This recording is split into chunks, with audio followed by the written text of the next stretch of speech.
Class 12 এর সিলেবাসের আজকে আমরা শুরু করতে চলেছি পরমাণু নিউক্লিয়াস অধ্যায়ের দ্বিতীয় পার্ট বা দ্বিতীয় অংশ। প্রথম অংশে তোমাদের যে বিষয়গুলো ছিল আমি তোমাদের সবই আগের দিন আলোচনা করে দিয়েছি লাস্ট ভিডিওতে। তো কিছুদিন আমার একটু শারীরিক সমস্যা হয়েছিল, তো সেটাকে কাটিয়ে উঠে আজকে আবার কাজ করতে শুরু করলাম তোমাদের জন্য ভিডিও তৈরি করতে। আশা করি তোমরা আগের ভিডিওটা ভালো করে দেখে নিয়েছো সবাই। বোর তত্ত্ব এবং সেখান থেকে কিছু সূত্র তোমাদের একত্রিত করে দিয়েছিলাম। তো তোমরা এবার দ্বিতীয় অংশ আজ থেকে দেখতে শুরু করো, সেটা হচ্ছে এক্স রশ্মি উৎপাদন। খুবই ইন্টারেস্টিং এবং বেশ কিছু শেখার জায়গা আছে। তো কুলিজ লয়ের ছবিটা আমি এঁকে রেখেছি সময় নষ্ট না করে। এটা আমাদের পরীক্ষায় আসে না, বোঝার জন্য, জাস্ট বোঝানোর জন্য এটা এঁকে রেখেছি। তো বিজ্ঞানী রঞ্জেন প্রথম এক্স রশ্মির অস্তিত্ব অনুভব করেন। তো তিনি অস্তিত্ব অনুভব করলেও পুরোপুরিভাবে কিভাবে উৎপন্ন করা যায় সেটা ব্যাখ্যা করতে পারেননি। তো পরবর্তীকালে 1913 সালে বিজ্ঞানী কুলিজ একটা বায়ুশূন্য নল তৈরি করেন বা আবিষ্কার করেন, যেটাকে কুলিজ নল বলে। এখানে কি কি আছে দেখতে পাচ্ছি। এটা হলো অ্যানোড, যেটা target, T for target.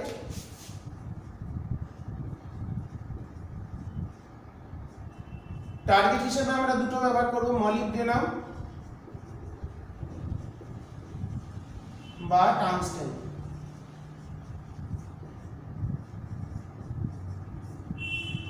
Molybdenum বা টাংস্টেনকে টার্গেট হিসেবে ব্যবহার করা হবে, প্রধানত এই দুটোকেই করা হয়। তো এখানে একটা ইলেকট্রন ক্যাথোডটাকে ঋণাত্মক বিভবে রাখা হয়েছে একটা উচ্চ বিভব পার্থক্যের সাহায্যে। এখানে বিভব পার্থক্য সৃষ্টি করা হয়েছে যে ইলেকট্রনগুলোকে আঘাত করা হচ্ছে মলিবডেনাম বা টাংস্টেন পাতের ওপর, সেখান থেকে ইলেকট্রন নির্গত হচ্ছে, এক্স রশ্মি বা ফোটন নির্গত হচ্ছে। তো এই হচ্ছে প্রক্রিয়া। তাহলে টার্গেটকে উচ্চ গতিশক্তি সম্পন্ন ইলেকট্রন দিয়ে আঘাত করতে হবে। আঘাত করার ফলে ইলেকট্রনের সংঘাতের ফলে টার্গেটে, সেখান থেকে টার্গেট থেকে এক ধরনের অজানা রশ্মি বা ফোটন নির্গত হয়, যেটাকে বলা হচ্ছে এক্স বা আননোন। এক্সকে আমরা আননোন ফ্যাক্টর হিসেবে ধরি, সেই জন্য এটা এক্স রশ্মি হিসেবে, আননোন রে বা এক্স রশ্মি হিসেবে আমরা বলে থাকি। তো এই কারণে নামকরণ করা হয় অজানা বলে এক্স বা আননোন।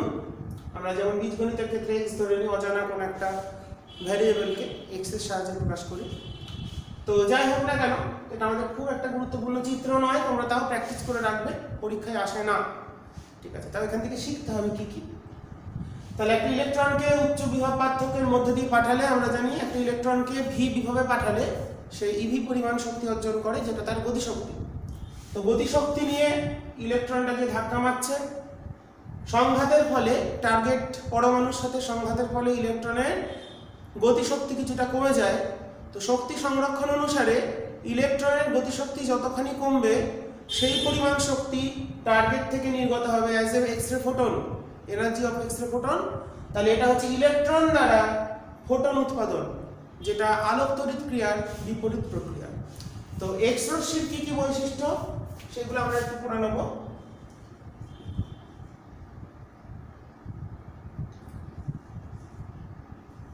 এক্স রশ্মির বৈশিষ্ট্য,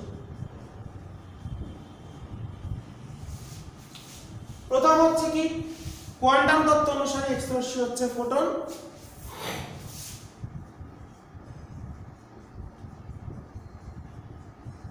কোয়ান্টাম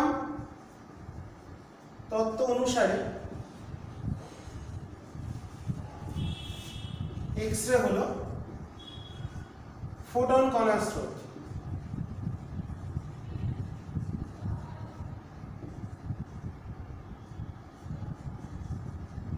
ফোটনের ক্ষেত্রে যে যে প্রপার্টি হয়, এক্স রশ্মিরও একই প্রপার্টি হয়। এক্স রশ্মি হলো তড়িৎ চুম্বকীয় বিকিরণ। এক্স-রে হলো, আমরা ইলেকট্রোম্যাগনেটিক থিওরিতে পড়েছি, এর ইলেকট্রোম্যাগনেটিক থিওরিতে পড়েছি, এটা হলো একটা তড়িৎ চুম্বকীয় তরঙ্গ।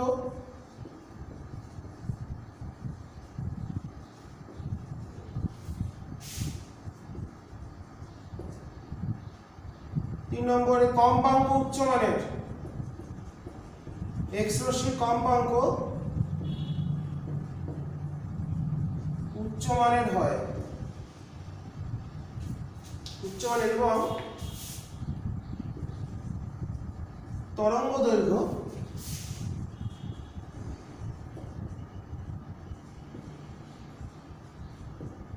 নিম্নমানের।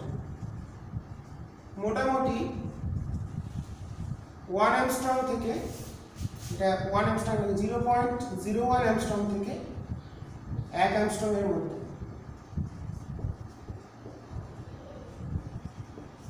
ওকে, 0.01 অ্যাংস্ট্রম থেকে 1 অ্যাংস্ট্রম এর মধ্যে এই এক্স রশ্মি ফোটনের তরঙ্গ দৈর্ঘ্যের মান, কারণ এটা খুব শক্তি সম্পন্ন, কম্পাঙ্ক উচ্চ হলে তরঙ্গ দৈর্ঘ্য নিম্ন হবে।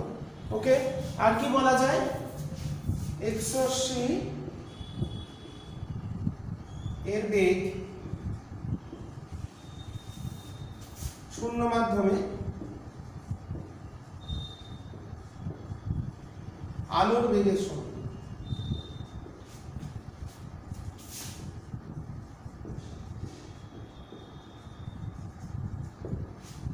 এক্স রশ্মির বেগটা হচ্ছে শূন্য মাধ্যমে আলোর বেগের সমান, বেগ নিয়ে চলে। 5 নম্বর, এক্স রশ্মি ইলেকট্রিক ফিল্ড ও ম্যাগনেটিক ফিল্ড দ্বারা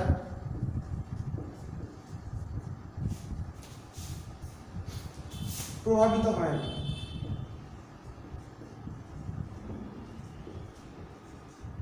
তড়িৎ ক্ষেত্র এবং চুম্বক ক্ষেত্রের মধ্যে দিয়ে এক্স রশ্মি পাঠালে সেটা বিক্ষিপ্ত হবে না। আলো যেমন তড়িৎ চুম্বকীয় তরঙ্গ, আলোর যে যে ধর্মগুলো আছে, আলোর প্রতিফলন, প্রতিসরণ, সমবর্তন, অপবর্তন, ব্যতিচার, এগুলো প্রত্যেকটাই দেখতে পাওয়া যায় আলোর মতনই এক্স রশ্মির সম্ভব। আর এক্স রশ্মি তাহলে কি কি, প্রতিফলন, প্রতিসরণ, ব্যতিচার,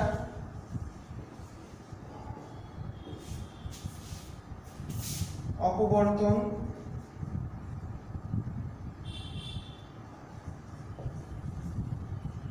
সমবর্তন, এগুলো ঘটে। আর এক্স রশ্মি গ্যাসকে আয়নিত করতে পারে এবং এক্স রশ্মির শক্তি সাধারণ দৃশ্যমান আলো অপেক্ষা অনেক বেশি। তরঙ্গ দৈর্ঘ্য অনেক ক্ষুদ্র, প্রায় 1000 গুণের বা 10,000 গুণের থেকে তরঙ্গ দৈর্ঘ্য ছোট, তাই শক্তিটা অনেক বেশি, 1000 গুণ বেশি। এইগুলো ঘটে আর এক্স রশ্মি গ্যাসকে আয়নিত করতে পারে। তো এইগুলো হচ্ছে এক্স রশ্মির বৈশিষ্ট্য। তো তোমরা এই পয়েন্টগুলো একটু দেখে নেবে ভালো করে। তো এরপর আমরা চলে যাবো এক্স রশ্মি উৎপাদনে। এই যে বিভব পার্থক্যটা তৈরি করা হচ্ছে, যে বিভব পার্থক্যের জন্য ইলেকট্রনটা এখান থেকে নির্গত হচ্ছে উচ্চ গতিশক্তি সম্পন্ন নিয়ে, এটা নেগেটিভ প্লেট ক্যাথোড থেকে অ্যানোডের দিকে যাচ্ছে, ধনাত্মক প্লেটের দিকে আকর্ষণের ফলে তার একটা গতিশক্তি। সেই গতিশক্তির জন্য বিভব পার্থক্যের মধ্যে দিয়ে বিভব পার্থক্য যত বাড়ানো যাবে এক্স রশ্মি ফোটনের শক্তি তত বাড়বে, এবং এই এক্স রশ্মির যে তরঙ্গ দৈর্ঘ্য সেটা এই বিভব পার্থক্যের উপর নির্ভর করবে। এটা আমরা এবার ভালো করে বুঝবো, এই জায়গাটাই গুরুত্বপূর্ণ। ওকে, আমি এই প্রশ্নটা মুছে দিই। তাহলে বৈশিষ্ট্যগুলো তোমাদের বলে দেওয়া হলো। তো দেখো,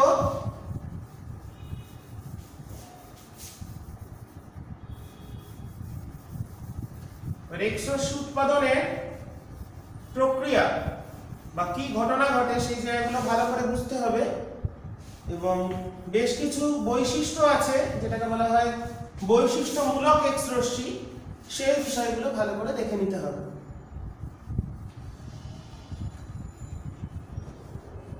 ফান্ডামেন্টাল জায়গাটা বলে দিলাম, ছবিটা ভালো করে দেখবে।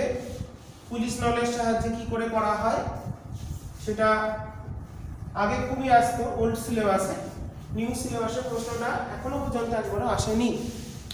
এবার যেটা আমাদের আলোচনার বিষয় সেটা হচ্ছে এক্স রশ্মি উৎপাদন। আমি বিষয়টা সম্পূর্ণ লিখে দেবো, তোমরা ভালো করে নোট ডাউন করে নেবে এবং ভালো করে পড়ে নেবে। আচ্ছা, প্রথম আমরা টার্গেট হিসেবে ব্যবহার করছি টাংস্টেন। টাংস্টেন আর মলিবডেনাম। টাংস্টেন মলিবডেনামের মধ্যে টাংস্টেনটা একটু হালকা, প্রথমে টাংস্টেন ব্যবহার করলে কি হয়, টাংস্টেনকে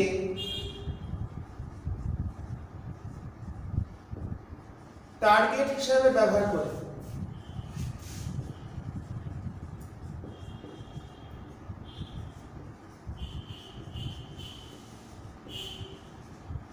তাহলে বিভব পার্থক্যটা যত বেশি হবে, যে ইলেকট্রনটাকে ধাক্কা করছে টার্গেটে তার গতিশক্তি বেশি হবে, কারণ EV equals to half m v square আমরা জানি। ইভি ইলেকট্রনের শক্তি সমান হাফ এম ভি স্কয়ার, এটা আমাদের খেয়াল রাখতে হবে। টাংস্টেনকে টার্গেট হিসেবে ব্যবহার করে উচ্চ গতিশক্তি সম্পন্ন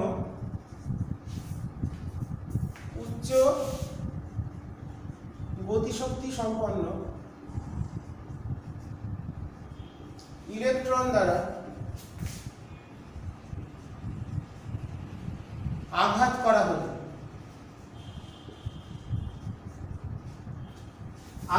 হলে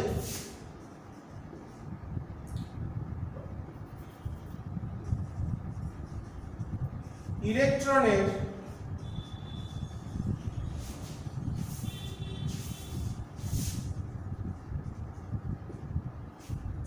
অন্যরকম লিখি, আঘাত করা হলে টার্গেট থেকে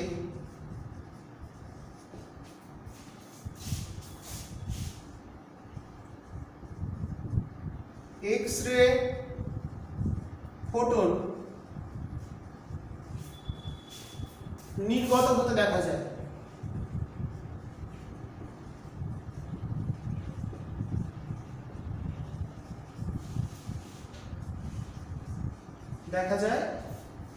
নিরবিচ্ছিন্নভাবে, কন্টিনিউয়াসলি।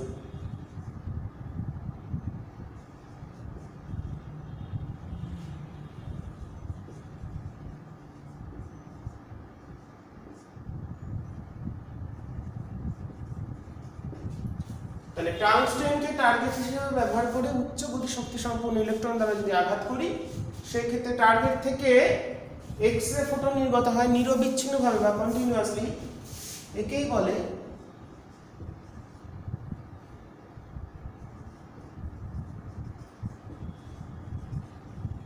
কন্টিনিউয়াস এক্স রে বা নিরবিচ্ছিন্ন এক্স রে।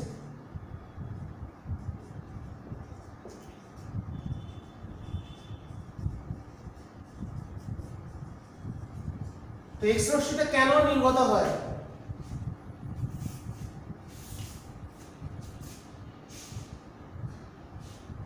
টার্গেটের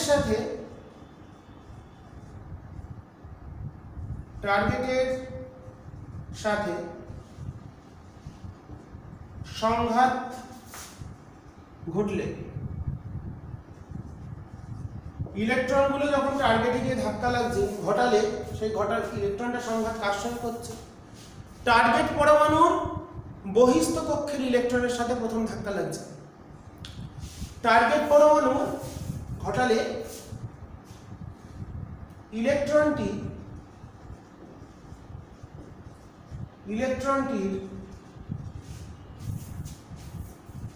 যে পরিমাণ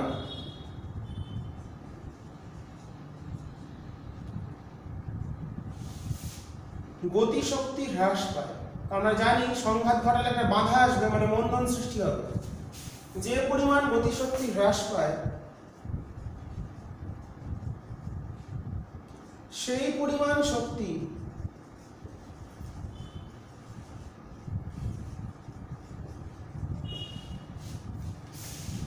টার্গেট থেকে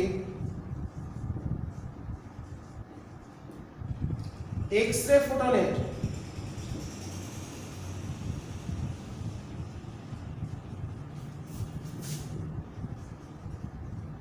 শক্তি রূপে নির্গত হয়। ওকে, তাহলে ইলেকট্রনটা যখন টার্গেট পরমাণুর সঙ্গে গিয়ে ধাক্কা লাগছে, তখন সংঘাতের ফলে ইলেকট্রনটার একটা নির্দিষ্ট ধরো 10 ইভি শক্তি নিয়ে গেল। 10 kilo electron volt, up to kilo electron volt use করা হয়। 5, 10, 20, 30, 40, 40 like this, up to 60 kilo electron volt অবধি আমরা এটাকে ইউজ করব, প্র্যাকটিক্যালি করা হয়। তো ইলেকট্রনটাকে যে ধাক্কা লাগলো, ইলেকট্রনের ধাক্কা লাগলে কি হবে, একটা তার বাধা হচ্ছে মানে মন্দন সৃষ্টি হবে, তাহলে তার গতিশক্তি একটু কমে যাবে। ধরো ছিল প্রথমে 50, ধাক্কা লাগার পর হলো 30, কমে গিয়ে তাহলে কতটা লস হলো, loss of energy of electron equals to 20 kilo electron volt. This energy converting to energy of the X-ray photon, এই শক্তিটাই রূপান্তরিত হচ্ছে এক্স-রে ফোটনের শক্তি রূপে। যতখানি শক্তি হ্রাস পাবে গতিশীল ইলেকট্রনটার সংঘাতের ফলে, আমি ছবি এঁকে বোঝাবো, টার্গেট থেকে এক্স-রে ফোটনের শক্তি রূপে নির্গত হয়। তাহলে এই হলো ফান্ডা।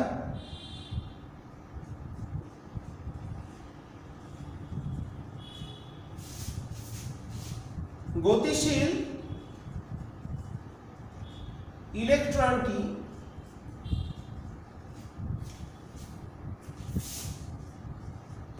প্রথম সংঘাত ঘটায়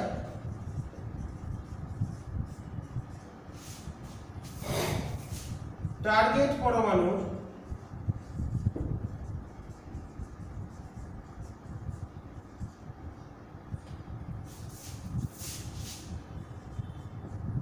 বহিস্থ কক্ষের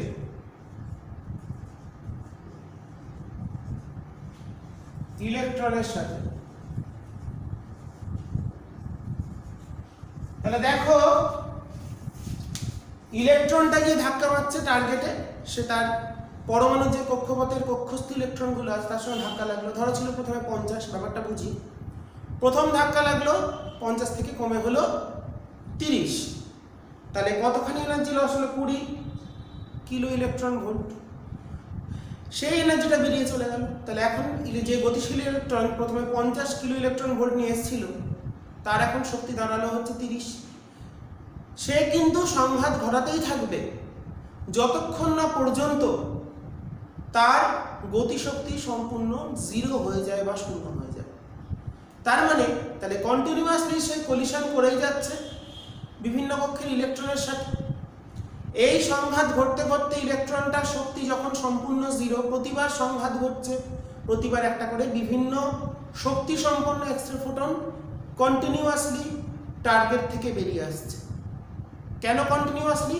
প্রতিবার কলিশনে কিন্তু একই পরিমাণ এনার্জি লস হচ্ছে না, বিভিন্ন অ্যামাউন্টে এনার্জি লস হচ্ছে। বিভিন্ন এনার্জি মানে যে নির্গত ফোটন গুলো এক্স-রে, তাদের তরঙ্গ দৈর্ঘ্য 0.01 থেকে 1 অ্যাংস্ট্রমের মধ্যেই ঘোরাফেরা করছে, তা সেই ফোটনের তরঙ্গ দৈর্ঘ্য বা তার করসপন্ডিং ভ্যালু অফ এনার্জি, সেই অনুসারে টার্গেট থেকে শক্তি বেরিয়ে আসছে প্রতিবার সংঘাতে। তো এই প্রক্রিয়াটা কতক্ষণ চলতে থাকে? যতক্ষণ না পর্যন্ত ইলেকট্রনটির গতিশক্তি সম্পূর্ণরূপে শূন্য হয়। কথাটা লিখে নেব, ঠিক আছে? ইলেকট্রনটি বহিস্থ ইলেকট্রনের সাথে সংঘাত ঘটায়, এরপরে লিখছি, তোমরা লিখে নেবে ঠিক করে। এটা আমরা প্রথম বলছি কন্টিনিউয়াস এক্স-রে, এটাই মেন। এবার টার্গেটকে অন্য কিছু করলে একটু অন্য কিছু দেখতে পাওয়া যায়, সেটা আমরা পরে আসবো।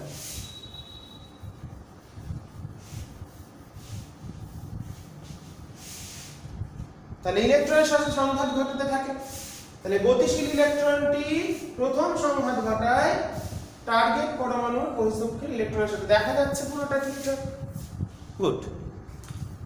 তাই এই প্রক্রিয়াটি চলতে থাকে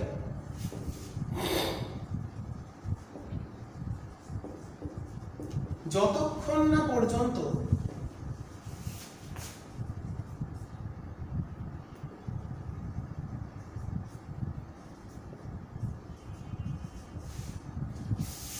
গতিশীল ইলেকট্রনটির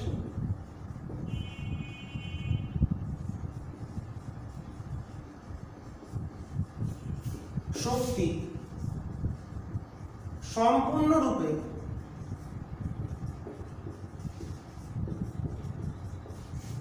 শূন্য হয়ে যায়।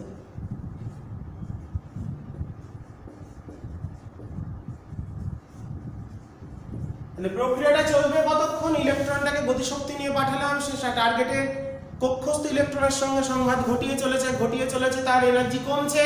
প্রতি সংঘাতে যতটা এনার্জি কমছে সেটাই এক্স রে ফোটনের শক্তি রূপে আমাদের কাছে ধরা দিচ্ছে। সেই নির্গত শক্তির মান বিভিন্ন ক্ষেত্রে বিভিন্ন হচ্ছে এবং যার corresponding value of wavelength between 0.01 angstrom to 1 angstrom, এই রেঞ্জের মধ্যে ফোটনগুলো নির্গত হচ্ছে, বিভিন্ন শক্তি সম্পন্ন এবং বিভিন্ন তরঙ্গদৈর্ঘ্য সম্পন্ন, যাদের সীমা 0.01 অ্যাংস্ট্রম থেকে 1 অ্যাংস্ট্রম এর মধ্যে। খুব ফান্ডামেন্টাল, ভালো করে বুঝবে। শূন্য থেকে, অর্থাৎ শূন্য মানে না পৌঁছানো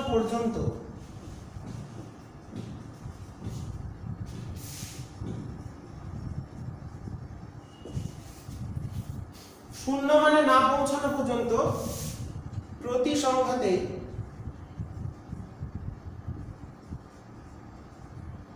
ইলেকট্রনের শক্তি হ্রাস পায়।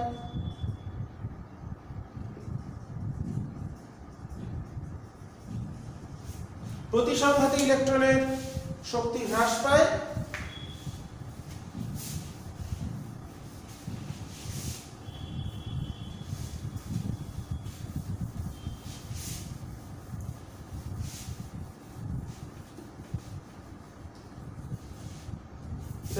এই হ্রাসপ্রাপ্ত শক্তি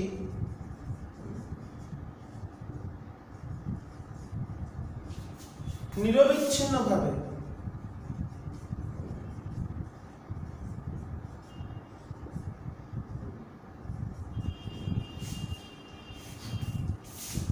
টার্গেট থেকে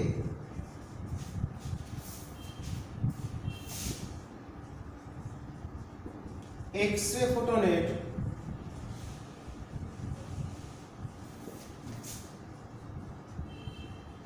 শক্তি রূপে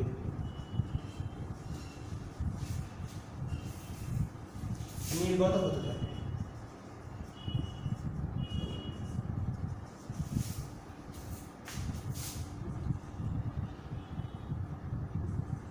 So this is continuous X-ray, নিরবিচ্ছিন্ন এক্স-রে বা কন্টিনিউয়াস এক্স-রে এইভাবে উৎপন্ন হলো। তো আমরা এটাকে যদি চিত্রের সাহায্যে দেখি, লেখা পরিষ্কার আশা করি বোঝা যাচ্ছে, না বোঝার কিছু নেই, পরিষ্কারই আছে। তো এবার এটাকে যদি আমরা ছবির সাহায্যে বিষয়টাকে বুঝে নিতে চাই, তো ধরো এই হচ্ছে আমাদের টার্গেট পরমাণু নিউক্লিয়াস, কক্ষস্থ ইলেকট্রনগুলো আছে কক্ষ বিভিন্ন, ইলেকট্রন আমি জাস্ট বাইরেটা দেখাচ্ছি। একটা ইলেকট্রন এখানে এলো, তার শক্তিটি ইলেকট্রন আসছে, গতিশীল ইলেকট্রনটা ev1 শক্তি নিয়ে এলো, তার প্রাথমিক শক্তি ev1 এলো, এই কক্ষস্থ ইলেকট্রনের সঙ্গে ধাক্কা খেলো, সেখান থেকে একটা ফোটন নির্গত হলো, সে চলে গেল পরের কলিশনে চলে গেল, সেখান থেকে একটা ফোটন নির্গত হলো। তো প্রতিবার এটার কম্পাঙ্ক বললাম μ1, এটার কম্পাঙ্ক বললাম μ2, নির্গত ফোটন। তো এইভাবে সংঘাতটা ঘটছে, ইলেকট্রনটা যাচ্ছে, এই সময় একটা ধাক্কা খাওয়ার পরে শক্তি দাঁড়ালো ev2। তাহলে প্রথমে এসেছিল ev1 নিয়ে, প্রথম সংঘাতের পর হলো ev2, এইভাবে আস্তে আস্তে কমে যাচ্ছে।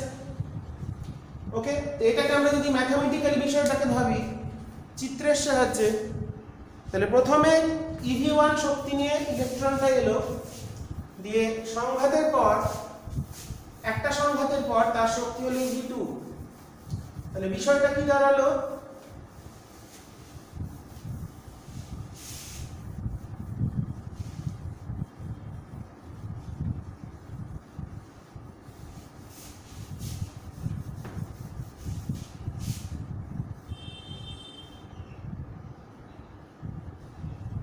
ছবিটা একটু ঠিক করে আঁকি, স্পষ্টভাবে তোমাদের বুঝতে সুবিধা হবে। এই পাশে ছবিটা এঁকে দিই। এই হলো নিউক্লিয়াস, বিভিন্ন কক্ষগুলো আছে,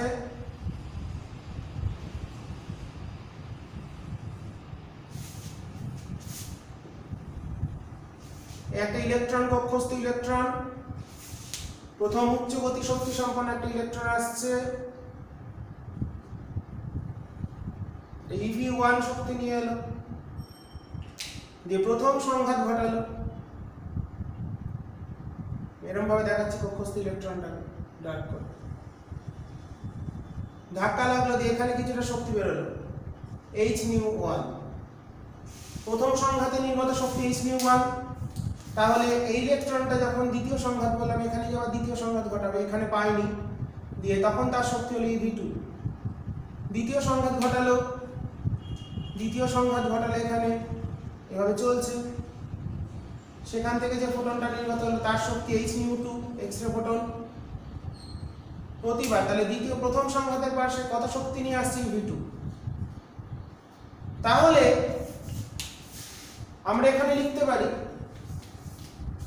মনে করি গতিশীল ইলেকট্রনের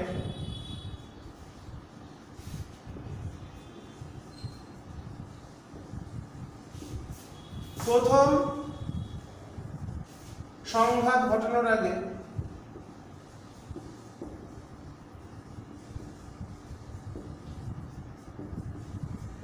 শক্তি E1 সমান প্রাথমিক শক্তি EV1 বা গতিশক্তি হাফ mv1²। তাহলে ইলেকট্রনটা কত গতিশক্তি নিয়ে আসছে? EV1 শক্তি নিয়ে আসছে সংঘাত ঘটাতে। প্রথম সংঘাতের পর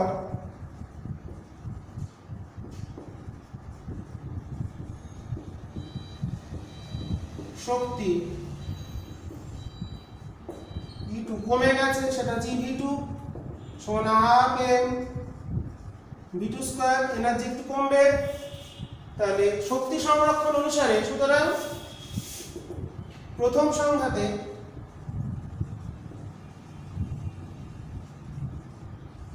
নির্গত এক্স-রে ফোটনের শক্তি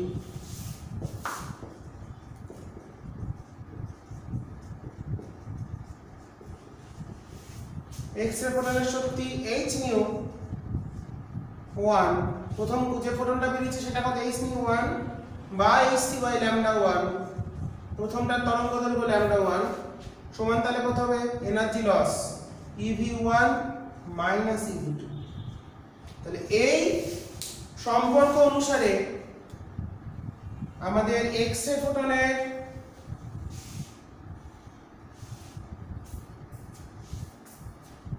শক্তি, কম্পাঙ্ক, তরঙ্গ দৈর্ঘ্য আমরা নির্ণয় করতে পারবো। তাহলে যতটা এনার্জি লস হবে ডিউ টু কলিশন, সেটাই হচ্ছে converting to energy of the X-ray photon. এবার আমি যদি প্রশ্ন করি, নির্গত এক্স-রে ফোটনের শক্তি সর্বোচ্চ কখন হবে, ম্যাক্সিমাম কত এনার্জি হতে পারে? তো একটা ইলেকট্রনকে আমরা বললাম v ভোল্টে পাঠালাম, তার প্রাথমিক শক্তি EV।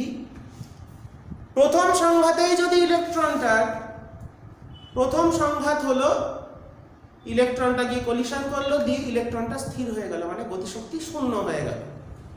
তাহলে প্রাথমিক শক্তি যদি EV হয়, আর প্রথম সংঘাতের পর যদি ইলেকট্রনটা স্থির হয়ে যায়, সেক্ষেত্রে নির্গত এক্স-রে ফোটনের শক্তি হবে EV, কারণ প্রাথমিক শক্তি EV, প্রথম সংঘাতের পর হলো 0। তাহলে এনার্জি লস হলো EV - 0, দ্যাট ইজ EV। তাহলে যতটা এনার্জি লস, সেটাই হচ্ছে এক্স-রে ফোটনের শক্তি। তাহলে শক্তিটা সর্বোচ্চ কখন হবে? যদি ফোটনের ইলেকট্রনের গতিশক্তি প্রথম সংঘাতেই শূন্য হয়ে যায়, সেক্ষেত্রে এক্স-রে ফোটনের নির্গত ফোটনের শক্তি সর্বোচ্চ হয়। এবার শক্তি যদি সর্বোচ্চ হয়, সেক্ষেত্রে এক্স-রে ফোটনের কম্পাঙ্ক হবে সর্বোচ্চ, কারণ hν_max E সমান hν, শক্তি কম্পাঙ্কের সাথে সমানুপাতিক। আর শক্তি যেখানে সর্বোচ্চ, কম্পাঙ্ক সর্বোচ্চ, তার মানে তরঙ্গ দৈর্ঘ্য হবে সর্বনিম্ন। ওকে, এটাকেই বলা হয় কাট অফ ওয়েভলেন্থ। কাট অফ ওয়েভলেন্থ বা ছেদক তরঙ্গ দৈর্ঘ্য, ঠিক আছে, মিনিমাম ওয়েভলেন্থ বা ছেদক তরঙ্গ দৈর্ঘ্য। তো এই তরঙ্গ দৈর্ঘ্য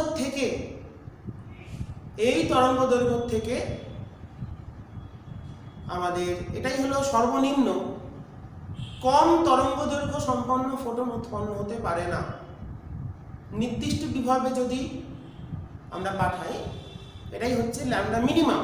মিনিমাম ভ্যালু হচ্ছে যখন, তাহলে তরঙ্গ দৈর্ঘ্যটা কখন সর্বনিম্ন হবে, যখন প্রথম সংঘাতেই গতিশীল ইলেকট্রনটার গতিশক্তি সম্পূর্ণরূপে রূপান্তরিত হয়ে যাবে এক্স রে ফোটনের শক্তিতে, অর্থাৎ প্রথম সংঘাতেই ইলেকট্রনটি স্থির হয়ে যাবে।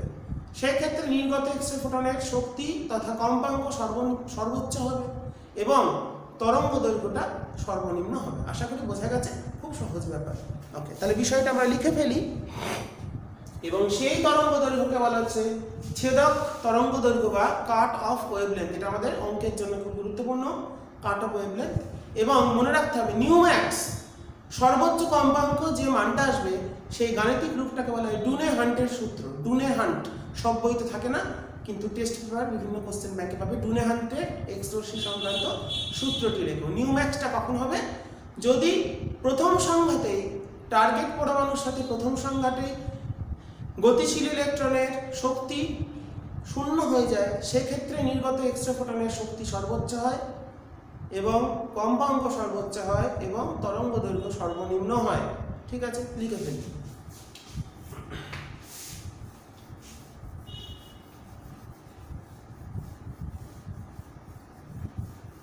এটা খুব গুরুত্বপূর্ণ, এটা বলে কাট অফ ওয়েভলেন্থ বা ছেদক তরঙ্গ দৈর্ঘ্য। তাহলে আমরা এক্স রশ্মি ফোটনের শক্তি বার করার সূত্র পেয়ে গেছি। এটা গুরুত্বপূর্ণ স্টার, যদি টার্গেট পরমাণুর সাথে প্রথম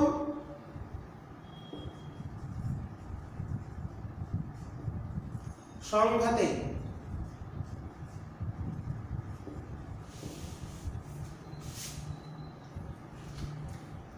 উচ্চ গতিশক্তি সম্পন্ন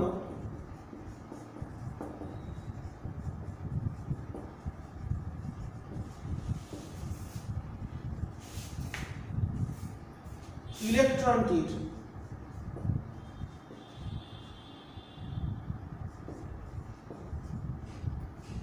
গতিশক্তি শূন্য হয়ে যায়, তাহলে সংঘাত করতে আসছে একটা শক্তি নিয়ে, ধাক্কা লেগে জিরো হয়ে গেল।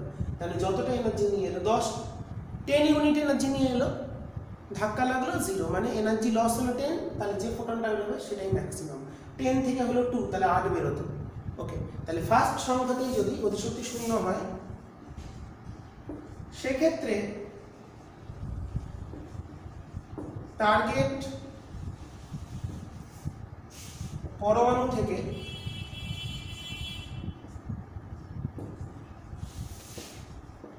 নির্গত এক্স রে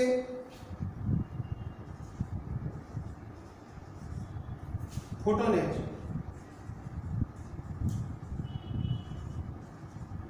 শক্তি ইম্যাক্স কম্পাঙ্ক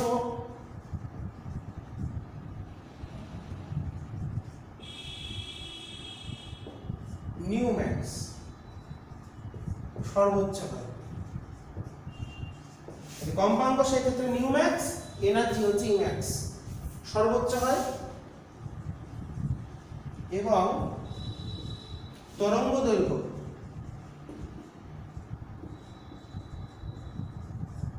ল্যামডা মিন সর্বনিম্ন হয়।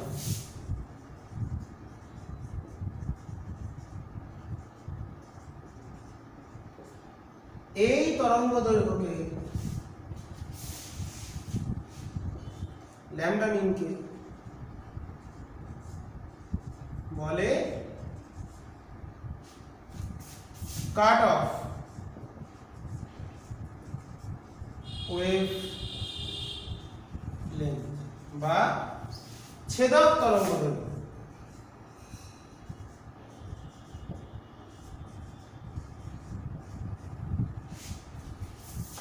এটাই হলো সর্বনিম্ন, এর থেকে কখনো এক্স রে ফোটনের তরঙ্গ দৈর্ঘ্য এর থেকে ছোট হতে পারে না। এটাই হলো মিনিমাম ওয়েভলেন্থ, এটাকেই বলা হচ্ছে ছেদক তরঙ্গ দৈর্ঘ্য।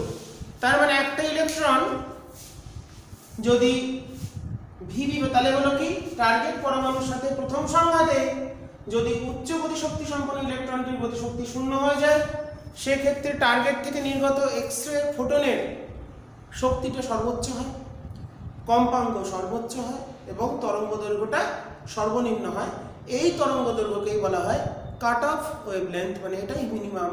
এর থেকে ছোট তরঙ্গ দৈর্ঘ্য নির্দিষ্ট বিভবের ক্ষেত্রে হতে পারে না। এবং দেখব বিভব যত বাড়বে তত ল্যামডা মিনটা কমবে।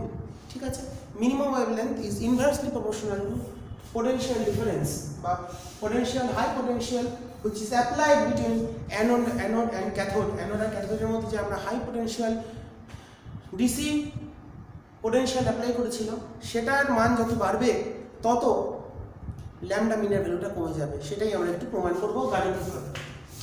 ওকে, তাহলে এটা তোমরা লিখে নেবে ঠিক করে, মানে আমরা মুছে দিই, এই গাণিতিক রূপে যায় ল্যামডা মিন। তাহলে এক্ষেত্রে কি হলো, ছবিতে যদি ভাবি,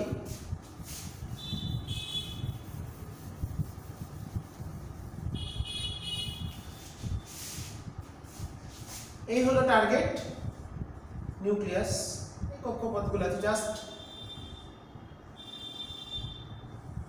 এই কক্ষস্থ ইলেকট্রন, একটা ফোটন আসছে, ইলেকট্রন এলো,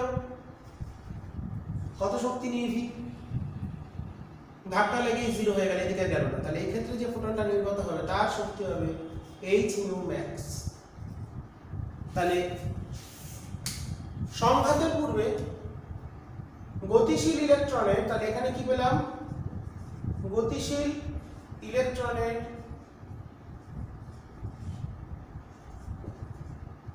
প্রাথমিক শক্তি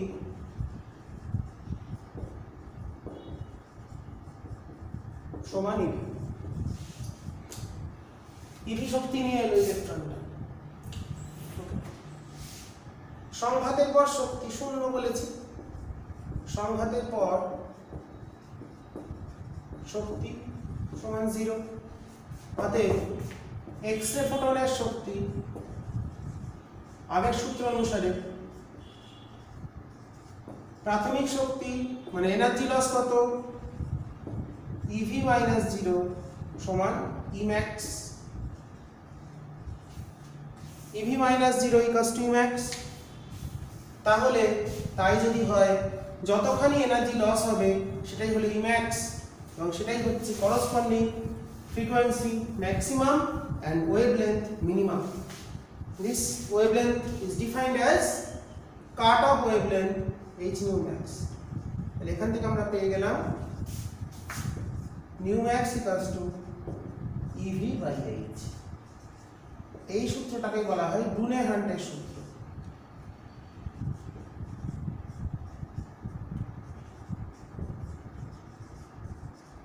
ডুনে-হান্ট লেখে, ডুনে-হান্ট লেখে আমি এটা লিখলাম।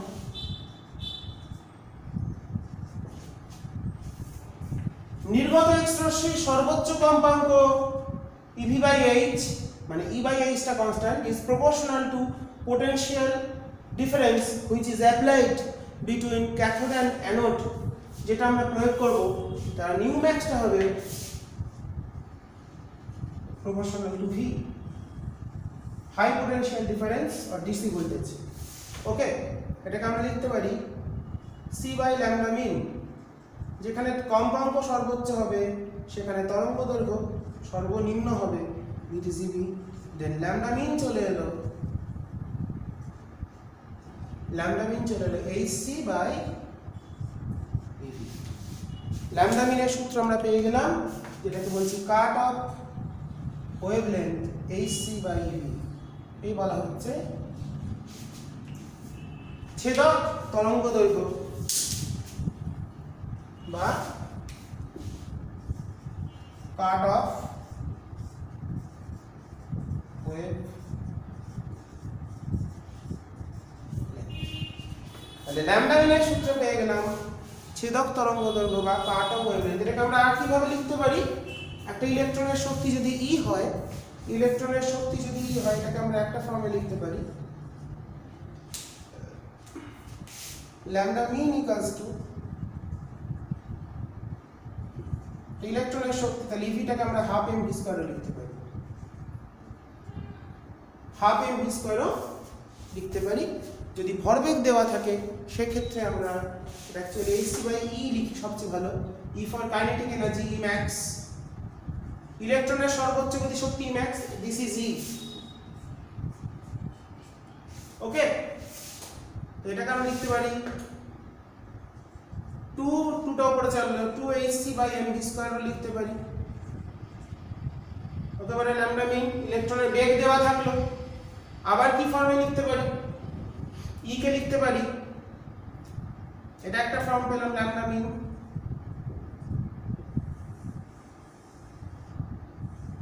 আর কি ফর্মে পেতে পারি, এটা একটা ফর্ম পেয়েছি,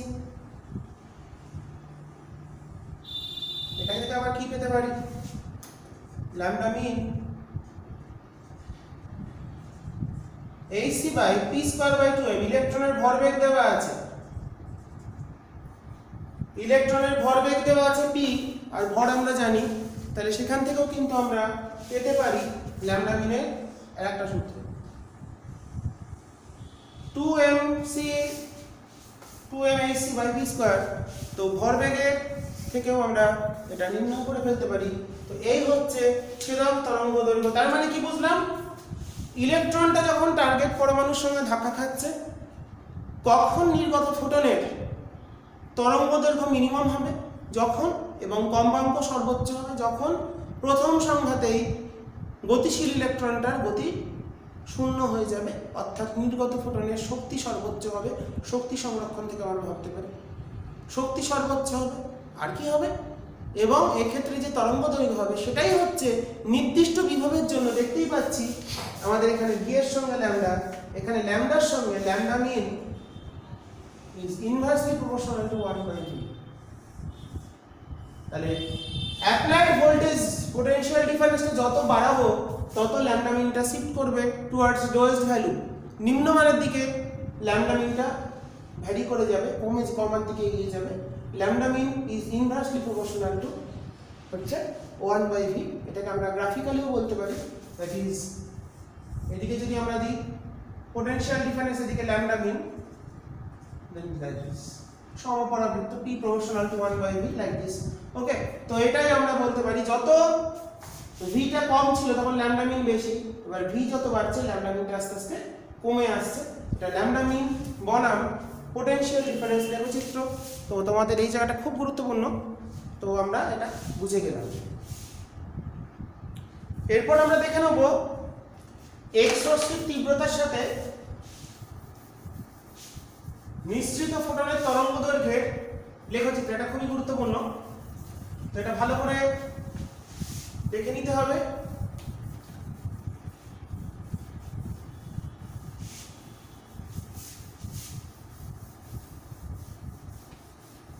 তো টাংস্টেন যার পরমাণু ক্রমাঙ্ক 71 ব্যবহার করলে যেমন পাওয়া যায়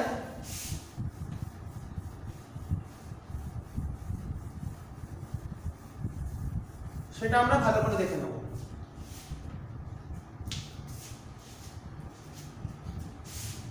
Z equal to 71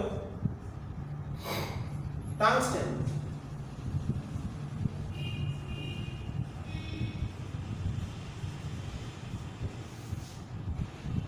ব্যবহার করলে যে এক্স রশ্মিটা নির্গত হচ্ছে, নিরবিচ্ছিন্ন এক্স রশ্মি,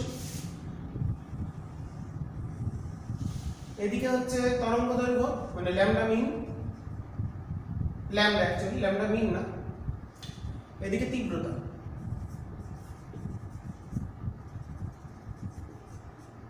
টাংস্টেন ব্যবহার করলে বিভিন্ন বিভব পার্থক্য প্রয়োগ করে যদি আমরা নিঃসৃত ফোটনের তরঙ্গ দৈর্ঘ্যের সাথে তীব্রতার লেখচিত্র অঙ্কন করি, সেক্ষেত্রে কেমন আসে।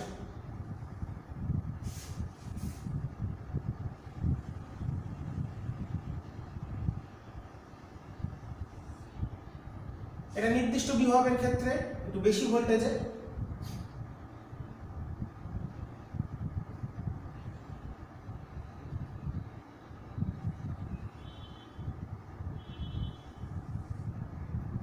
পিকটা সরে যাচ্ছে দেখতে পাচ্ছি।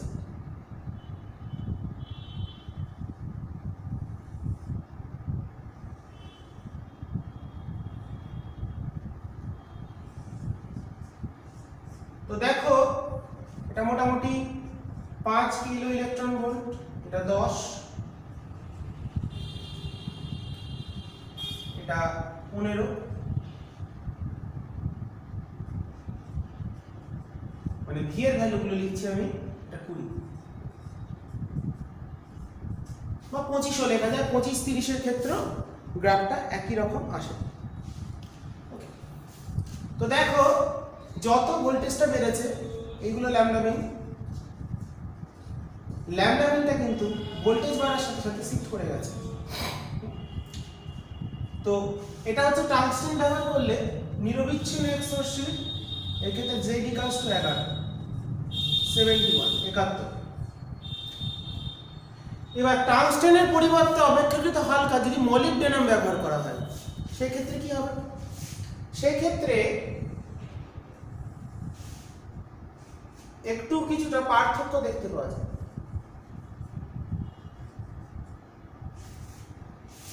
নিম্ন ভোল্টেজের ক্ষেত্রে কোনো অসুবিধা নেই,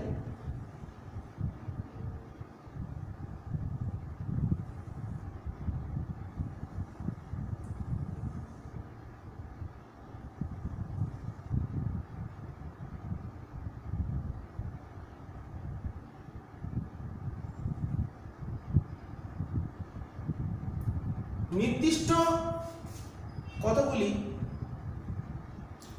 বিভবের জন্য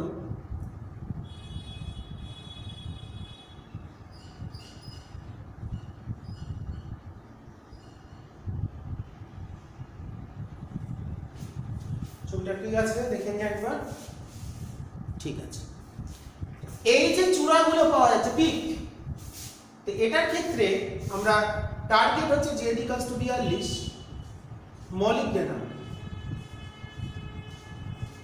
টার্গেট হিসেবে ব্যবহার করলে বৈশিষ্ট্যমূলক এক্স রশ্মির মধ্যে মাঝে মাঝে চূড়ার সৃষ্টি হয়, পিক। এই পিকগুলো বিভিন্ন নাম আছে, সেই নামগুলো হচ্ছে এদিক থেকে এদিকে, এটা হলো কে আলফা, এটা কে বিটা, এটা এল আলফা, এটা এল বিটা, এটা এল গামা। ক্লিয়ার? ছবিটা পরিষ্কার আসছে? ঠিক আছে, নামগুলো ক্লিয়ার। তো এই যে বৈশিষ্ট্যমূলক চূড়া, এই যে চূড়াগুলো সৃষ্টি হয়েছে বা পিক তৈরি হয়েছে, সেই পিকগুলো কেন তৈরি হলো? এই চূড়াগুলোকে বলা হচ্ছে কি, এখানে যে নির্দিষ্ট তরঙ্গ দৈর্ঘ্য হঠাৎ হঠাৎ করে বেড়ে গেছে, ইন্টেন্সিটি মানে নাম্বার অফ ফোটন যেখানে বেড়ে যাচ্ছে, তীব্রতা মানে ফোটনের সংখ্যা। বেশি ফোটন যদি নির্দিষ্ট তরঙ্গ দৈর্ঘ্যে বেড়ে যায় কোনো কারণ, মানে এই করসপন্ডিং ভ্যালু অফ ওয়েভলেন্থের জন্য এটাকে আমরা বলতে পারি এটা 25, এটা 20, এটা 10, এটা 5। নিম্ন বিভবের ক্ষেত্রে না হলেও উচ্চ বিভবের ক্ষেত্রে এটা দেখতে পাওয়া যাচ্ছে। ল্যামডা মিনটা তো এক আছে। এই যে চূড়াগুলো আমরা দেখতে পাচ্ছি, এই কে আলফা, এটা খুব ভালো করে বুঝতে হবে, K beta, L alpha, L beta, L gamma, এদের বলা হচ্ছে বৈশিষ্ট্য সূচক, বৈশিষ্ট্যমূলক বা বৈশিষ্ট্য সূচক এক্স রশ্মি চূড়া। তো নিরবিচ্ছিন্নর মধ্যে এখানে টার্গেট হালকা হলে, ভারী হলে, এটা হালকা টার্গেটের ক্ষেত্রে এটা কেন, এই যে চূড়াগুলো উৎপন্ন হলো কেন, এটা আমাদের খুব ভালো করে বুঝতে হবে। দেখো আমি আগে যুক্তিটা বলে দিই। অপেক্ষাকৃত যদি কম পরমাণু ক্রমাঙ্ক বিশিষ্ট টার্গেট ব্যবহার করি, সেক্ষেত্রে যে গতিশীল ইলেকট্রনটা দিয়ে আঘাত করা হলো সেই ইলেকট্রনটা শুধুমাত্র বাইরের কক্ষের ইলেকট্রনের সাথেই সংঘাত ঘটাচ্ছে না, সংঘাত ঘটাতে ঘটাতে তারা নিউক্লিয়াসের নিকটবর্তী কে এল প্রভৃতি কক্ষের ইলেকট্রনের সাথে সংঘাত ঘটাচ্ছে। তো সেই ইলেকট্রনের সাথে সংঘাত ঘটালে যে পরিমাণ শক্তি উৎপন্ন হলো, যে ফোটনটা নির্গত হলো, সেই শক্তিটা ওই কক্ষের ইলেকট্রন গ্রহণ করে নিচ্ছে। সাপোজ কে কক্ষের সাথে সংঘাত ঘটেছে, তাহলে কে ইলেকট্রন যদি কিছু শক্তি গ্রহণ করে তাহলে সে জাম্প করে হায়ার স্টেজে চলে যাবে according to Bohr theory. Bohr তত্ত্ব অনুসারে কে ইলেকট্রন যদি কিছু পরিমাণ শক্তি গ্রহণ করে ফেলে তাহলে সে কি আর ওখানে থাকবে? কখনোই থাকবে না। তাহলে কে কক্ষের একটা ইলেকট্রনের ঘাটতি দেখা যাবে। এবার কে কক্ষের ইলেকট্রনের ঘাটতি হলে সেটা পূরণ করতে পারে কারা? হয় এল থেকে একটা ইলেকট্রন নেমে আসবে কিংবা এম থেকে একটা ইলেকট্রন নেমে আসবে।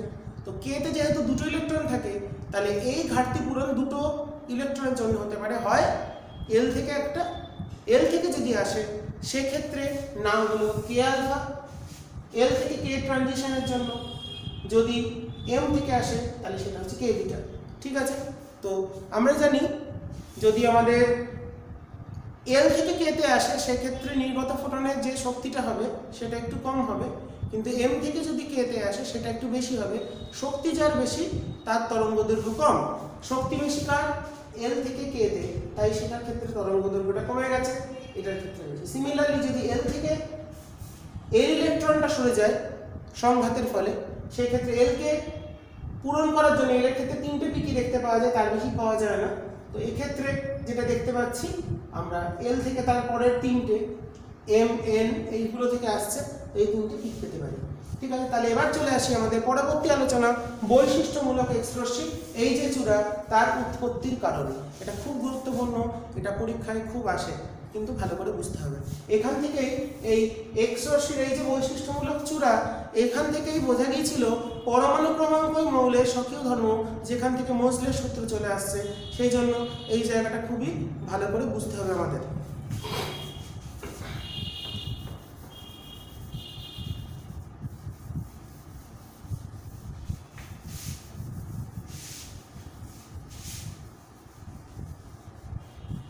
ক্যারেক্টারিস্টিক্স এক্স রে বা বৈশিষ্ট্যমূলক এক্স রশ্মি।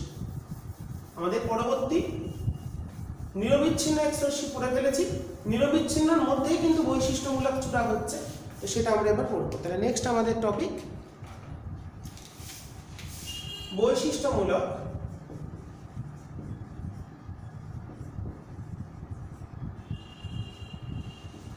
এক্স রশ্মি।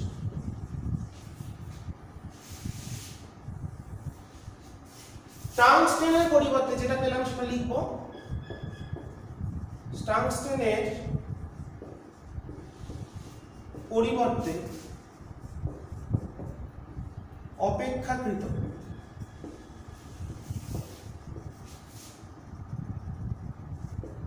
হালকা টার্গেট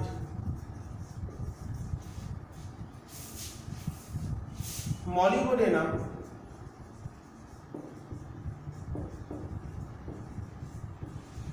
ব্যবহার করা হলে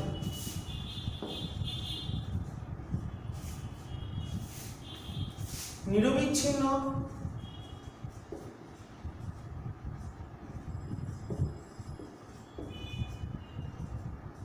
এক্স রশ্মি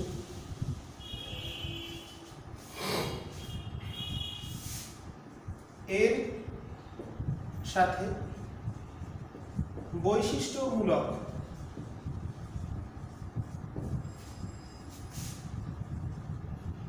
চূড়ার সৃষ্টি হয়।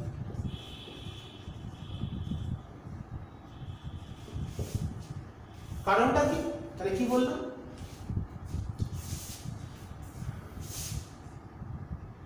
এক্ষেত্রে গতিশীল ইলেকট্রনটি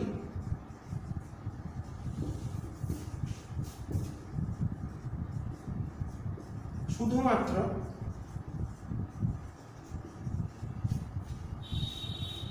টার্গেট পরমাণু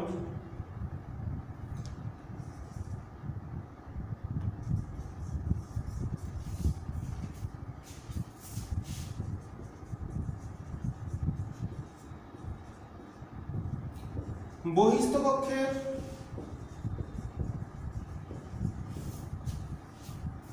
ইলেকট্রনের সাথেই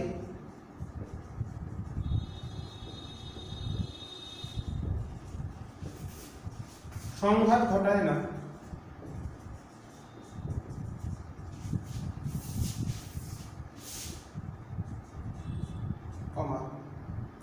নিউক্লিয়াসের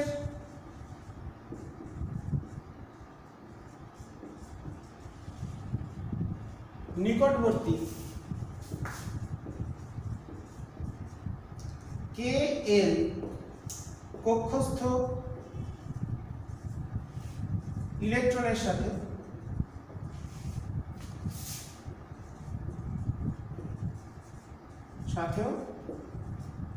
সংঘাত, মানে টার্গেট যদি ভারী হয় সেক্ষেত্রে গতিশীল ইলেকট্রনটা নিউক্লিয়াসের কাছে পৌঁছানোর আগেই তাদের গতিশক্তিটা শূন্য হয়ে যাচ্ছে।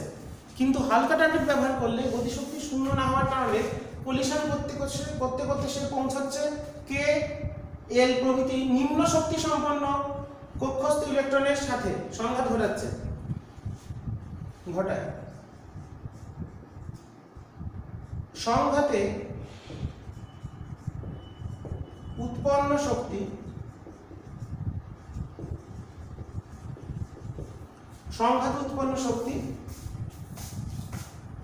Kl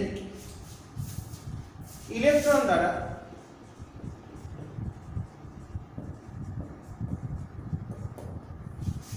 শোষিত হয় এবং তারা উচ্চ শক্তি স্তরে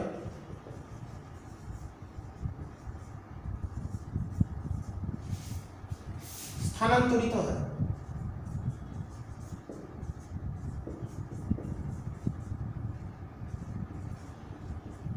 উচ্চ শক্তি স্তরে তারা স্থানান্তরিত হয়। ঠিক আছে, তো কিভাবে একটু আমরা দেখে নিই। একটু ছবিটা যদি এদিকে দেখি, এখানে দেখাচ্ছি ছবিটা। তো ধরো আমাদের এই টার্গেট নিউক্লিয়াস আছে,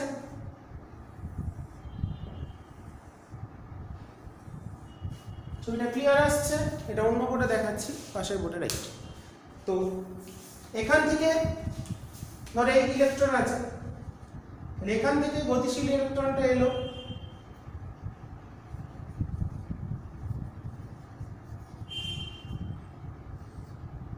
এই ধাক্কা লাগলো, এখান থেকে এই যে ধাক্কা লেগে এই যে এনার্জিটা পেলো, সেই এনার্জি পেয়ে এখান থেকে ইলেকট্রনটা চলে যাচ্ছে উপরে। এই ইলেকট্রনটা এখান থেকে যদি চলে যায় উপরে, তাহলে এখানটা কিন্তু ইলেকট্রন ঘাটতি হলো। এবার ইলেকট্রন যদি ঘাটতি হয়, তাহলে ইলেকট্রন ঘাটতি হওয়ার ফলে এখান থেকে যে ইলেকট্রন শূন্যতা সৃষ্টি হয়েছে, সেই শূন্যতাকে পূর্ণ করার জন্য নিম্ন শক্তি স্তরে ইলেকট্রন আসার জন্য এর আগেরটা থেকে যদি এল থেকে জাম্প করে, তাহলে এখান থেকে একটা ইলেকট্রন নেমে এলো, তার ফলে একটা ফোটন নির্গত হচ্ছে। এই ফোটনটাই এক্স রে ফোটন, যেটাই কি করছে, এই ফোটনটাই এখান থেকে যে ট্রানজিশনের ফলে এল থেকে কে তে বা পরবর্তী থেকে কে তে ট্রানজিশনের ফলে যে ইলেকট্রনটা বেরিয়ে চলে গেল, ফোটনটা বেরোলো, সেটাই হচ্ছে বৈশিষ্ট্যমূলক। এই ফোটন এক্স রে ফোটনটাই হলো বৈশিষ্ট্যমূলক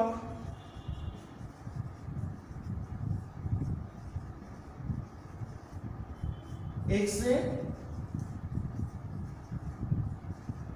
ফোটন।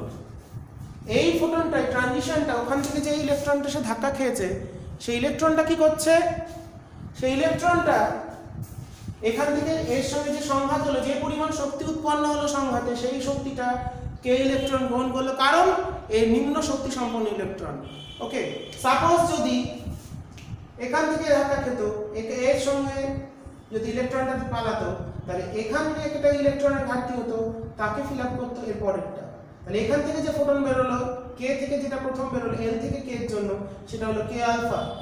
সিমিলারলি যদি এখান থেকে এখানে আসতো, তখন যে ফোটনটা বেরো সেটার নাম দিতাম কে বিটা। ঠিক আছে, এটা আমি আরেকটা ছবির সাহায্যে দেখাবো। তো আশা করি তোমাদের এটা বুঝতে অসুবিধা হলো না, বুঝে নিতে পারলে কে আলফা কে বিটাগুলো কীভাবে আসছে সেটা আমরা আরেকটা ছবিতে ফিরে আসছি। ঠিক আছে, আমি ক্যামেরা ঘুরিয়ে দিলাম।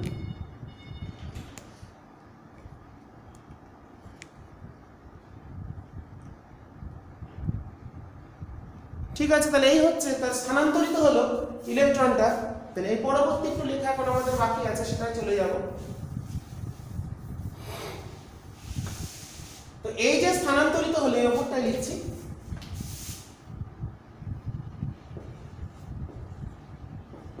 এই ইলেকট্রন স্থানান্তরের ফলে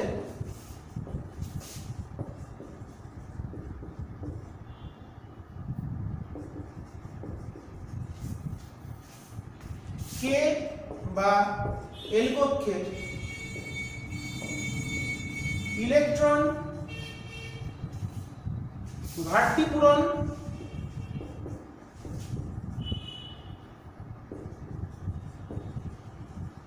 ঘটে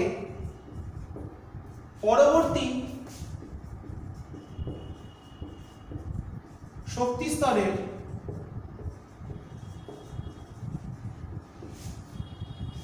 যদি এল থেকে হয় তাহলে কে থেকে হতে পারে, এম থেকে হতে পারে। পরবর্তী শক্তি স্তরের ইলেকট্রনের স্থানান্তর দ্বারা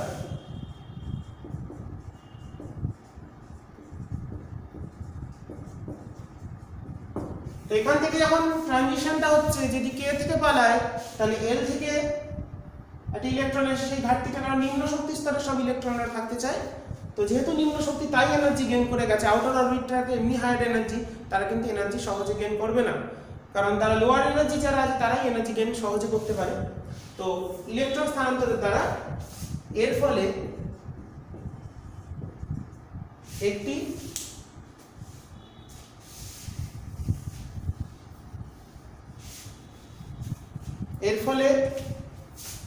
একটি ফোটন নির্গত হয়, যা বৈশিষ্ট্যমূলক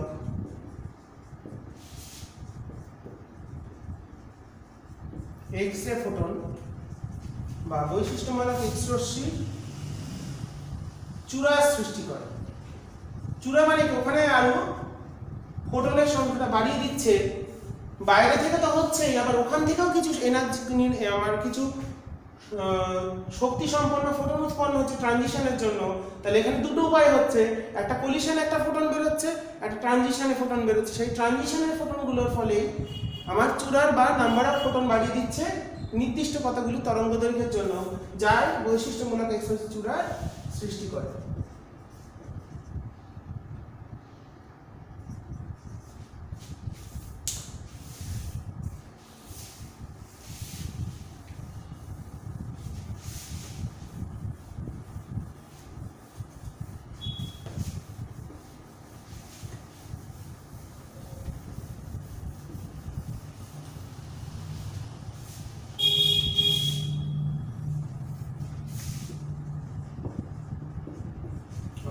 ঠিক আছে, তাহলে আশা করি বোঝা গেছে। না বোঝার জন্য আমি একটু ছবি আঁকি একটা, এটা কে এল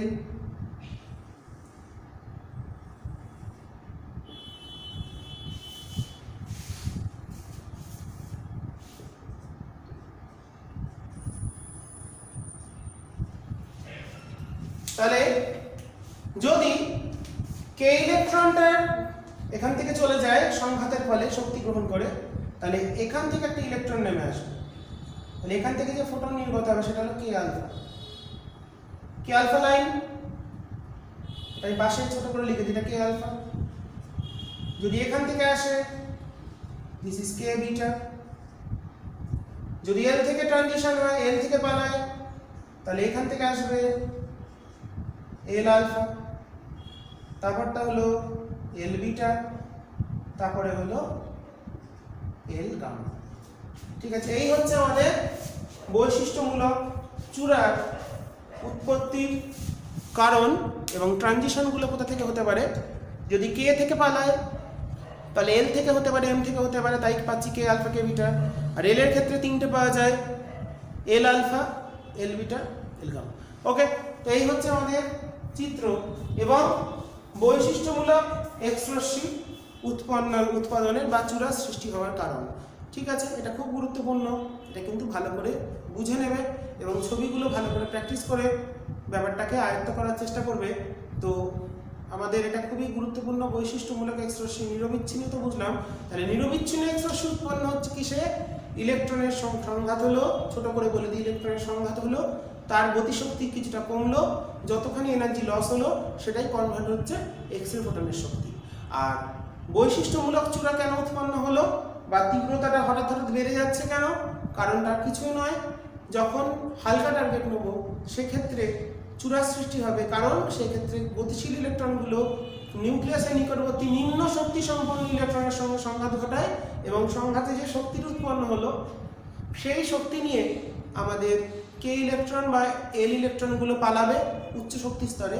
সেই ঘাটতি পূরণগুলোর জন্য হায়ার স্টেট থেকে লোয়ার স্টেটে ইলেকট্রন ট্রানজিশন হবে, সেই ট্রানজিশনের জন্যই কিছু ফোটন উৎপন্ন হবে, যে ফোটনগুলো অ্যাডিশন হিসাবে ইন্টেন্সিটিটাকে মাঝে মাঝে বাড়িয়ে দিচ্ছে এবং বৈশিষ্ট্যমূলক চূড়ার সৃষ্টি করছে। এটা খুবই গুরুত্বপূর্ণ টপিক ছিল, এটা কিন্তু খুব ভালো করে আমাদের পড়তে হবে এবং বুঝে নেওয়ার চেষ্টা করতে হবে। ঠিক আছে, তাহলে এই হচ্ছে বৈশিষ্ট্যমূলক এক্স রশ্মি। এরপর আমরা চলে আসি এই চ্যাপ্টারের পরবর্তী আলোচনার বিষয় মোজলের সূত্র। সেটা বৈশিষ্ট্যমূলক এক্স রশ্মির যে চূড়া সৃষ্টি হচ্ছে, তো মোজলের এই সূত্রের সাহায্যে বা পরীক্ষার সাহায্যে তিনি দেখান বৈশিষ্ট্যমূলক এক্স রশ্মির টার্গেট পরমাণুর পারমাণবিক গুরুত্বের উপর নির্ভর করছে না, চূড়াটা হবে কি হবে না, নির্ভর করছে তার পরমাণু ক্রমাঙ্কের উপর, এবং পরমাণু ক্রমাঙ্কই যে মৌলের স্বকীয় ধর্ম। তো মোজলের এই সূত্র থেকেই আমরা জানতে পারি, এবং যার থেকে পর্যায় সারণীর পরিবর্তন হয় সেটা আমরা ছোটবেলায় দেখেছি, ক্লাস 10-এর তোমরা পড়েছো নিশ্চয়ই। তো মোজলের সূত্র কি বলছে? বৈশিষ্ট্য সূচক, আগে স্টেটমেন্টটা বলে দিই, বৈশিষ্ট্যমূলক এক্স রশ্মির চূড়ার কম্পাঙ্কের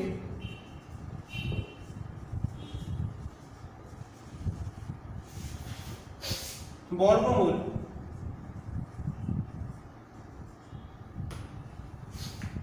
টার্গেট পরমাণু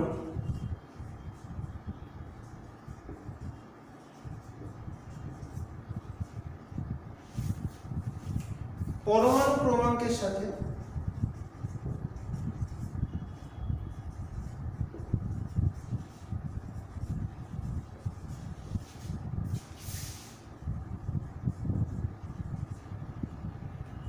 সমানুপাতিক।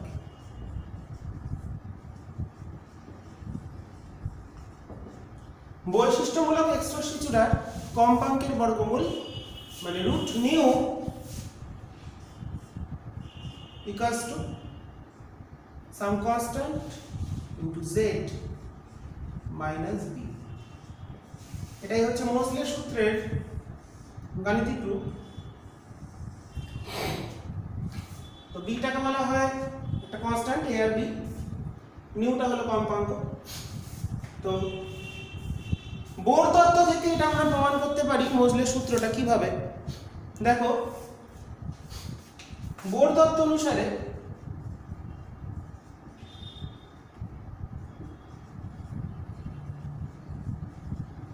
আমরা পেয়েছিলাম 1/λ। ট্রানজিশনের ক্ষেত্রে তো বোর তত্ত্বই লাগবে, কি আলফা কে বিটা তরঙ্গ দৈর্ঘ্য কত হবে সেগুলো আমরা শিখবো সব। R Z square 1/ni square minus 1/nf square. Okay, তো আমরা জানি nu equals to c equals to nu lambda, again c equals to nu into lambda. তাহলে এটাকে আমরা লিখতে পারি কত? Nu by c. দেখো, R into this, R into 1/ni square 1/nf square into Z square. তাহলে nu equals to R C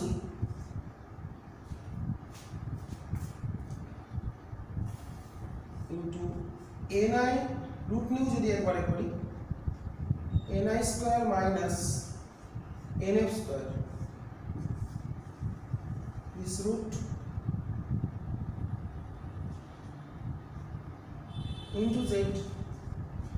তো দেখো নির্দিষ্ট যদি ট্রানজিশন হয় ধরো l থেকে k m থেকে l নির্দিষ্ট ট্রানজিশনের ক্ষেত্রে নির্দিষ্ট ইলেকট্রন স্থানান্তরের ক্ষেত্রে কিন্তু এটা কনস্ট্যান্ট। তার মানে root nu is proportional to z। Bohr the থিওরিতে তত্ত্বে ইলেকট্রনগুলোকে যে নিউক্লিয়াসকে ঘিরে থাকে তার প্রভাব বা তার এফেক্টিভ z এর ভ্যালুটা যে একটু কমতে পারে ডিউ টু ইলেকট্রনগুলো নিউক্লিয়াসকে ঘিরে আছে তার প্রভাবে যে এফেক্টিভ কিছুটা তার পরমাণু ক্রমাঙ্ক কমে যেতে পারে সেই এফেক্টটা ধরেনি। মোজলে সেটাকে ধরে এফেক্টিভ যতটা চেঞ্জ হচ্ছে due to electron which are enclosed by the nucleus বা যে ইলেকট্রনগুলো নিউক্লিয়াসকে ঘিরে আছে তার প্রভাবের জন্য মোজলে করে দিয়েছিলেন এটাকে z মাইনাস b। এর কারণটা কি? বোর তার তত্ত্বে নিউক্লিয়াসকে ঘিরে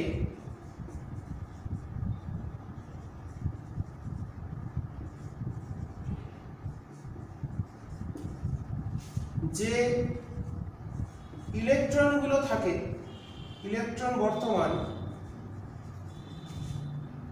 তাদের প্রভাব বিবেচনা করেন।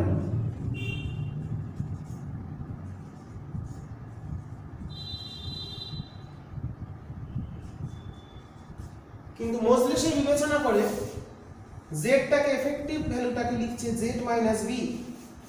বিটা একটা কনস্ট্যান্ট, সেটা টার্গেট পরমাণুর উপর নির্ভর করবে। তো এইভাবে আমরা বোর তত্ত্ব থেকে তোমাদের প্রমাণটা আসে, খুবই বোর থেকে মোজলের সূত্রের প্রমাণ। এইভাবে আমরা প্রমাণটা দেখিয়ে দিতে পারি। এটা কেন কনস্ট্যান্ট? এটা একটা কনস্ট্যান্ট যতটা ব্র্যাকেটে দিলাম, আর নির্দিষ্ট কিসের জন্য? নির্দিষ্ট কোনো ট্রানজিশনের ক্ষেত্রে আমাদের এই পার্টটা কনস্ট্যান্ট হয়ে যাবে। তার ফলে সাপোজ আমরা এই যে ভ্যালুটা এটাকে a বলছি, তার মানে দিস ইজ a।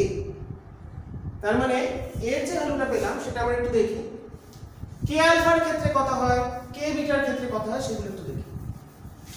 আচ্ছা, তার আগে একটু গ্রাফটা দেখে নিই, মোজলের সূত্রের লেখচিত্র। তো আমরা পেয়েছি root nu equals to az minus ab, that is y equals to mx minus c, like this. Okay, তাহলে এই পথ বরাবর যদি আমরা root nu কে প্লট করি, এদিকে যদি আমরা z কে প্লট করি, তাহলে কেমন আসবে? নেগেটিভ ফ্রিকোয়েন্সি হয় না, তাহলে এখান থেকে এসে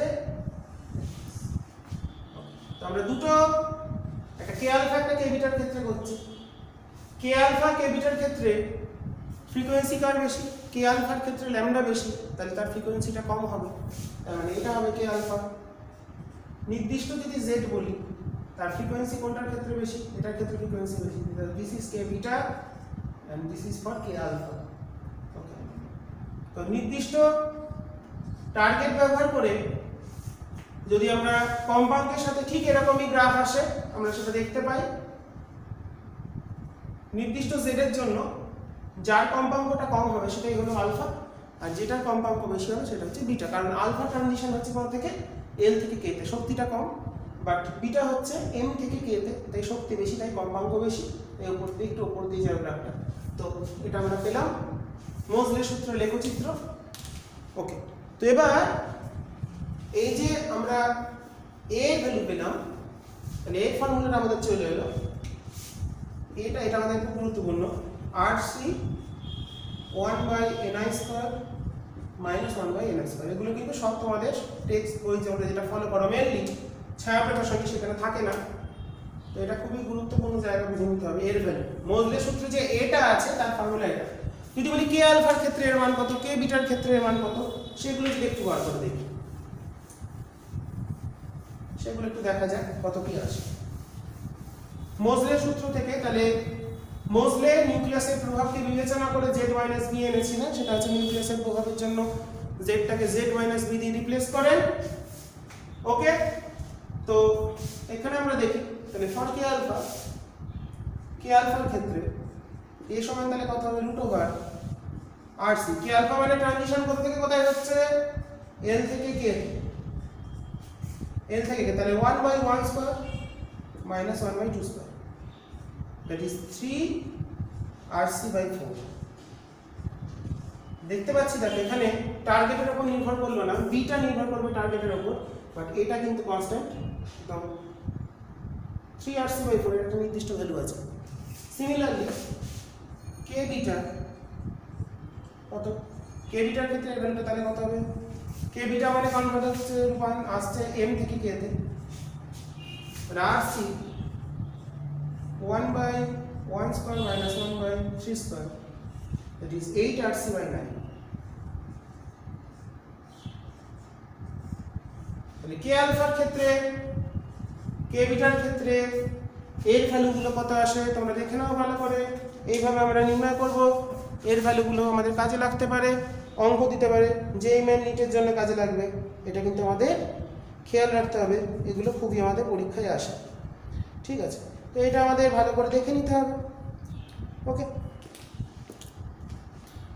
তাহলে আর আছে এছাড়া মোজলের সূত্রের গুরুত্বটা একটু দেখে নেবে। পরমাণু ক্রমাঙ্কই প্রধান বৈশিষ্ট্যমূলক এক্স রশ্মি ব্যাখ্যার জন্য পরমাণু ক্রমাঙ্কটা খুব গুরুত্বপূর্ণ টার্গেট পরমাণুর এটা। আর মোজলের সূত্রের গুরুত্বের মধ্যে আমাদের আমাদের যেটা পর্যায় সারণী সেটার গুরুত্ব, মোজলের সূত্র বা পরমাণু ক্রমাঙ্কটা কেন গুরুত্বপূর্ণ, তার সাহায্যে পর্যায় সারণী কিভাবে আধুনিকীকরণ করা হয়েছিল বা মডিফাইড করা হয়েছিল পিরিয়ডিক টেবিলকে, আমাদের মেন্ডেলিয়েভের পর্যায় সারণীকে, সেটা একটু দেখে নেবে।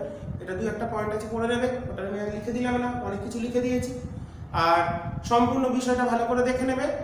আর তোমাদের যে সূত্রগুলো এছাড়া আমি যা করিয়ে দিলাম, এর বাইরে এক্স রশ্মি থেকে কোনো সূত্র হয় না তোমাদের সিলেবাস অনুসারে, সে যেই মেন হোক, নিট হোক, যে পরীক্ষায় হোক না কেন, বোর্ড এক্সাম হোক না কেন, এর বাইরে কোনো সূত্র প্রয়োজন হবে না। তো তোমরা ভালো করে দেখে নাও এবং ভালো করে পড়ে গাণিতিক সমস্যাগুলো নেক্সট দিন, পরবর্তী দিনে যদি আমি নেক্সট চ্যাপ্টার শুরু না করি, এই দুটো পোর্শন থেকে বোর তত্ত্ব আর এক্স রশ্মি থেকে কিছু গাণিতিক সমস্যার সমাধান আমি করিয়ে দেবো, যাতে তোমাদের গাণিতিক সমস্যাগুলো করে ফেলতে সুবিধা হয়। আজকে এই বলেই শেষ করছি। আর পরবর্তী দিন পরবর্তী অংশ নিয়ে আমি ফিরে আসবো, হয় নতুন চ্যাপ্টার কিংবা গাণিতিক ভিডিও, সেটা কোনো ঠিক করিনি। তোমরা কমেন্টে জানিও, যদি বলো গাণিতিক সমস্যা সমাধানের একটা ভিডিও করে দিতে, তাহলে অবশ্যই করব, নাহলে আমি পরবর্তী চ্যাপ্টারে চলে যাব। সেটা তোমাদের কমেন্টের উপর নির্ভর করছে, অবশ্যই কমেন্ট করবে। আর বিষয়টা কেমন বুঝতে পারলে এবং কতটা ভালো লাগলো কিনা বিষয়গুলো, বইয়ের থেকে, বইতে যে কথাগুলো লেখা থাকে অনেক জটিল লেখা থাকে, তোমরা মেনলি ছায়া প্রকাশনী ফলো করো, তো ছায়া প্রকাশনীর থেকে আশা করি আমার যে লেখাগুলো আমি লিখিয়ে দিলাম অনেকটা সহজ ভাষায় লিখিয়ে দিয়েছি। বইতে তো অনেক লেখা থাকে, সেটার থেকে আমি অনেকটা জিস্ট করে যতটা প্রয়োজন এবং যে যে সূত্রগুলো যা সূত্র করিয়েছি ছায়া প্রকাশনের বইতে তোমাদের অনেক কিছু থাকবে না হয়তো। তো যাই হোক, তোমরা ভিডিওগুলো ফলো করো এবং ভালো করে পড়ে নেওয়ার চেষ্টা করো এবং বুঝে নেওয়ার চেষ্টা করো। ঠিক আছে, আজকে বলে শেষ করছি। আবার নেক্সট দিন নতুন টপিক নিয়ে আমি ফিরে আসবো। আজকে বলেই শেষ করবো। ভালো করে মন দিয়ে পড়াশোনা করো।